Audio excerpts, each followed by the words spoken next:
আরে ভাবি, আপনি আসেন, বসেন। কেমন আছেন? জি ভাবি, আছি ভালোই। তো এত সুন্দর করে সাজুগুজু করে বসে আছেন, কি কোথাও বেরোচ্ছেন নাকি? না ভাবি, আপনার ভাইয়া 1,55,000 টাকা দিয়ে একটা নেকলেস এনে দিছে, তো সেটা পরলাম। বললো একটু পরো, একটু সাজুগুজু করো, তোমাকে কিরকম লাগে দেখি। এই আর কি, সাজলাম। দেখি যদি কোথাও নিয়ে যায়। তো আপনি এভাবে আসছেন কেন? আপনার তো কোনো কিছু নাই। কত চাপা মারে, আমি কি কম পারি নাকি? ও আচ্ছা, তাই আপনার ভাইও তো আমাকে গত মাসে 2 লাখ টাকা দিয়ে একটা সীতাহার এনে দিয়েছে, কিন্তু আমি পরি না, কারণ দেশে যে চোর ডাকাতের ভয়, এই জন্য আমি কিছুই পরি না, জানেন না। আর বইলেন না, আপনার পাগল ভাইটা যে কি করে না। চাপা মারার জায়গা পায় না, আমি কি কম নাকি? হুম, দেখেন কি চাপা মারি। ও তাই? উম, আমাকে আপনার ভাইয়া বলতেছে একটা আইফোন কিনে দিবে, স্যামসাং কিনে দিছে, মাত্র 2 দিন হয়। আমি বলতেছি আচ্ছা ঠিক আছে।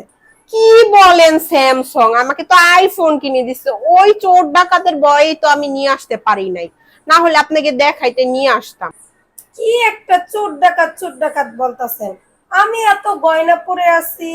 এ, আমাকে চোর ডাকাত ধরে না, শুধু আপনি কে চোর ডাকাত ধরে? আপনার এলাকায় চোর ডাকাত? চাপা মারার আর জায়গা পান না, আমার সাথে আসছেন চাপা মারতে। উম, আপনি কি চাপাবাজ কম? একটা ইমিটেশনের একটা নেকলেস পরে আছেন, বললেন 1,75,000 টাকা, না জানি 55,000 টাকা। তাই ভাত খাইতে ভাত পান না, আবার বলেন যে 55,000 টাকার দামের সেট। সেট কি মুখে বললেই হয়? চাপা মারবো না তো কি করব? আপনার থেকে চাপাবাজ আমি কম? কত বড় সাহস, কয় আমি ভাত খাইতে ভাত পাই না। আপনার বাসায় গেছি আমি ভাতের জন্য, আপনি আমার বাসায় এসে গায়ে পড়ে ঝগড়া করতেছেন। চলে যান আমার বাসা থেকে, যান। ঝগড়া একটা মহিলা।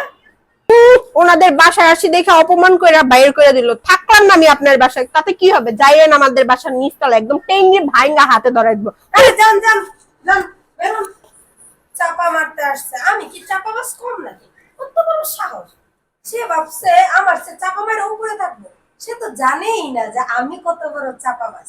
সে ভাবছে তার জামার উপরে রাখবে আর আমার জামার নিচে রাখবে। ও তো জানেই না যে আমি আমার জামারে সবার উপরে রাখবো। ঝগড়া একটা মহিলা।